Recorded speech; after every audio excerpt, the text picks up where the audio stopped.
People come into your life for a reason. Dad used to say that before Mom ran off. After that, he mostly just drank. Things were different for Don and I. When we met, I was sweeping the floor at Susie's diner. He came in with some workers, but he didn't try to flirt or cop a feel like the others. He just ordered a coffee and sat there, watching me. When my shift was over, he offered to walk me home. I don't know how to describe that walk. We talked and laughed and eventually kissed. It felt like love. It felt like a fairy tale. I can't tell you if Callum was made that night or one of the ones that followed, but I think it has to be that night. That one perfect night. Don and I moved in together, but then, well, he died. According to the supervisor, his safety harness failed when he was working on the top of the Ferris wheel. Don was there one moment, and then gone. Sometimes people leave your life for no reason. I was 3 months pregnant with Callum. Fairy tale fucking over.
A lot of people idolize their children.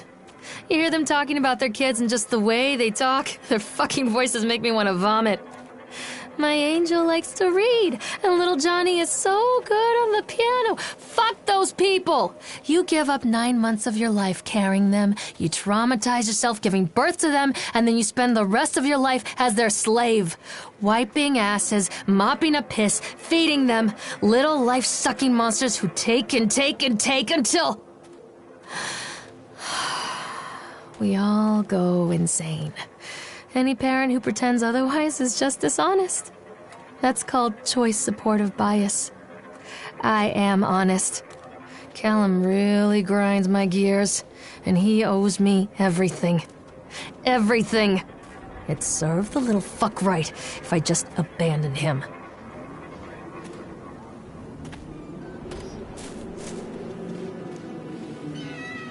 I always wanted to ride this one. Never got around to do it before.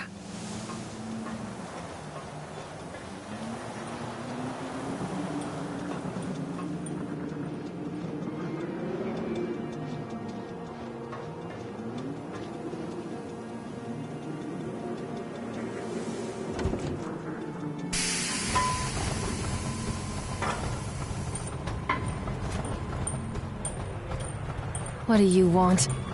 We need to talk about Callum. What do you mean? What have you done to him?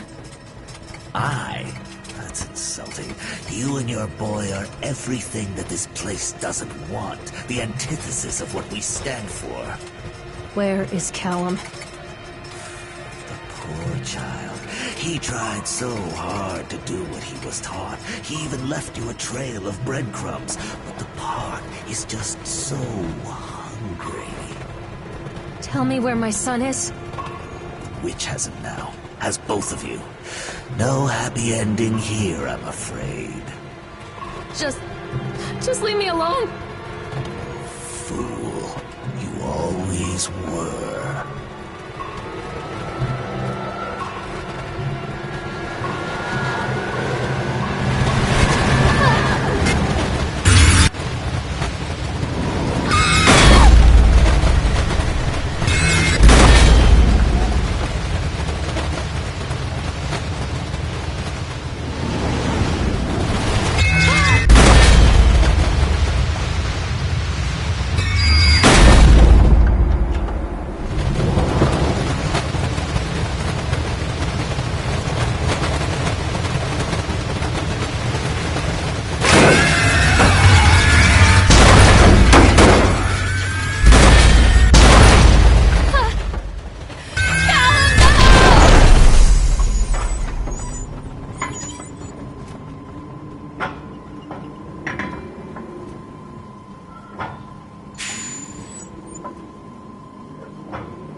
The witch awaits.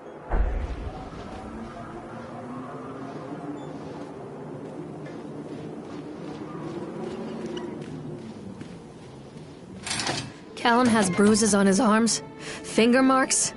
Someone has been hurting him. I've asked him, demanded really, to know where he got the marks. But he doesn't want to answer me. Something has scared him into silence. He doesn't dare talk.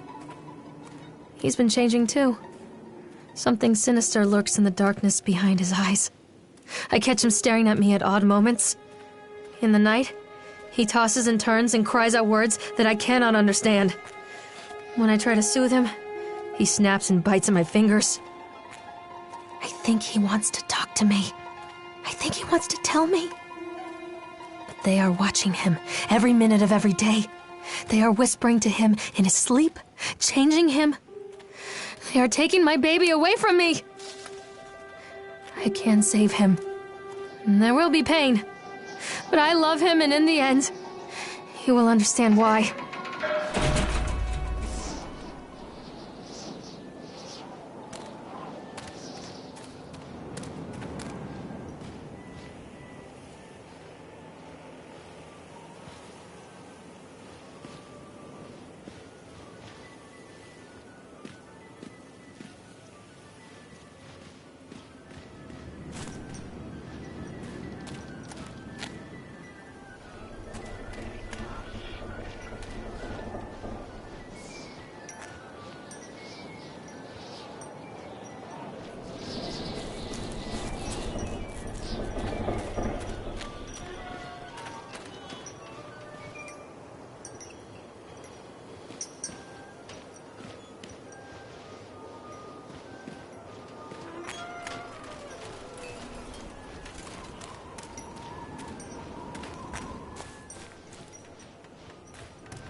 The whole town was shocked by that one.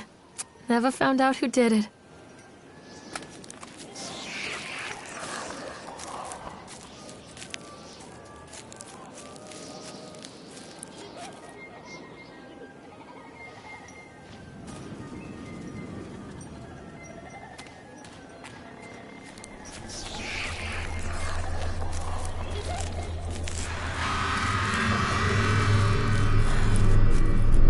Bastard.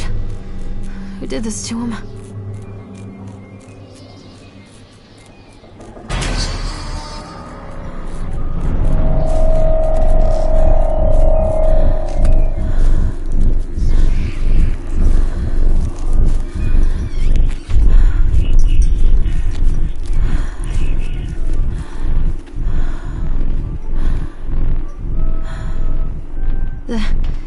These are mine.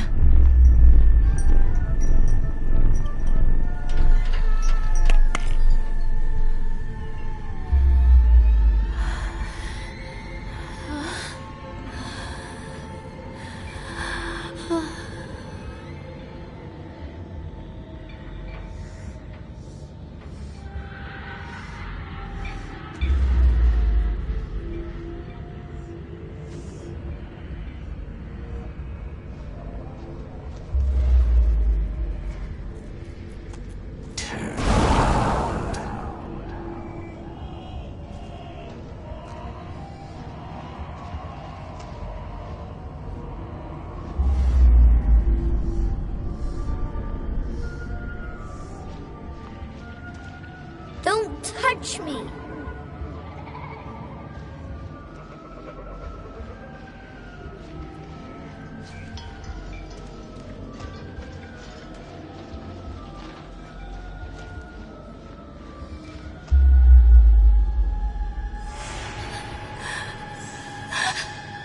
Oh God, no!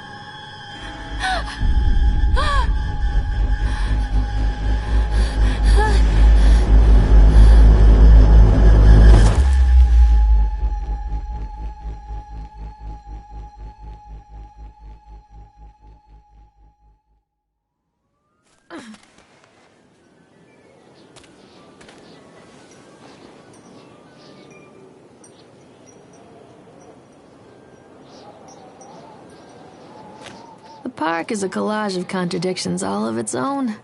Millions of people die every year in car crashes, and the park has little cars designed specifically to simulate that action. Hear the children scream with joy. In the sideshow alley, you can walk away with 15 cents worth of mass-produced Chinese teddy bears while a grinning carny pockets your hard-earned $5. What secrets lie beneath the sullen waters of the lake? The tears of jilted lovers, the soiled condoms of illicit affairs, the clotted blood of the lonely suicide. And the face of the witch looms over it all. I've always despised her toothy grin and warty nose. I hate that sparkle in her weathered, watchful eye. And Callum is waiting for me. Inside.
After they let me out, they gave me Callum back and sent me home with a handful of breadcrumbs.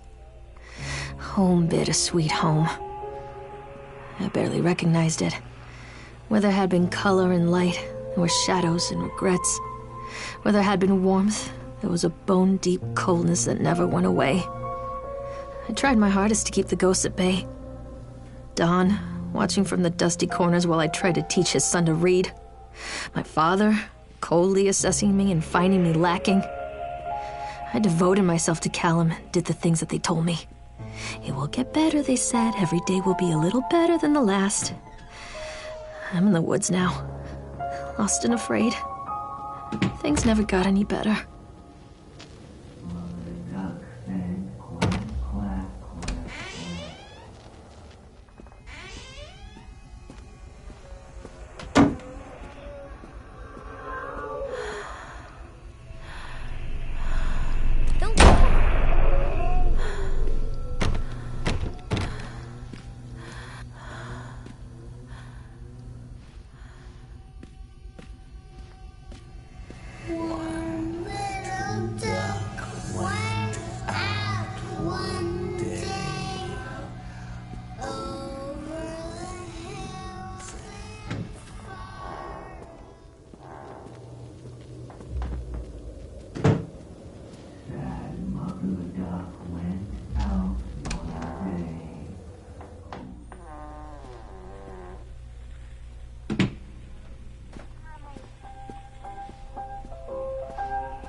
Stories are told again and again, and from their shape we build our understanding of the world.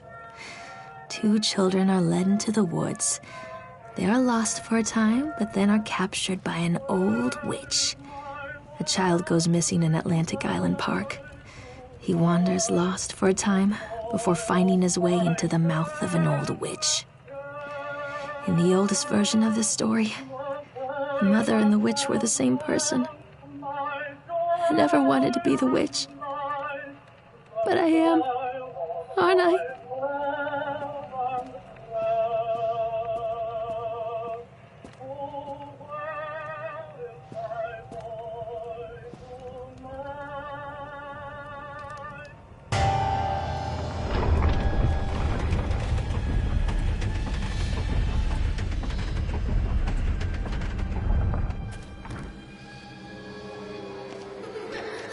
Callum? Callum?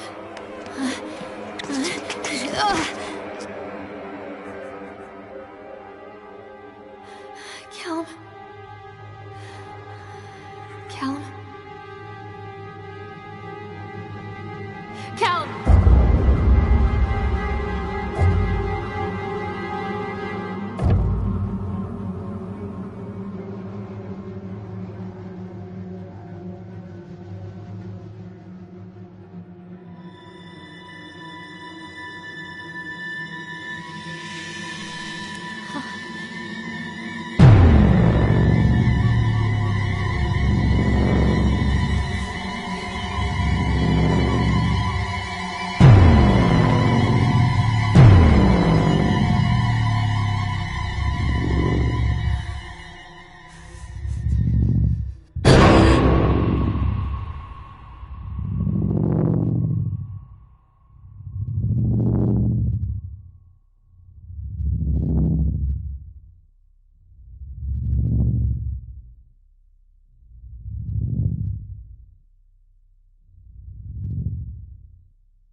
Hey, Lorraine. Lorraine. Don't blame yourself, Lorraine. People lose things all the time.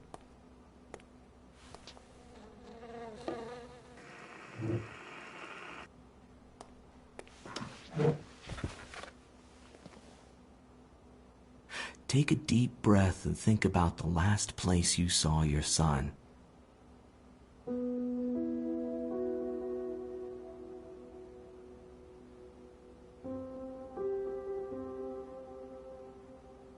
In my heart and mind, I always return to Atlantic Island Park.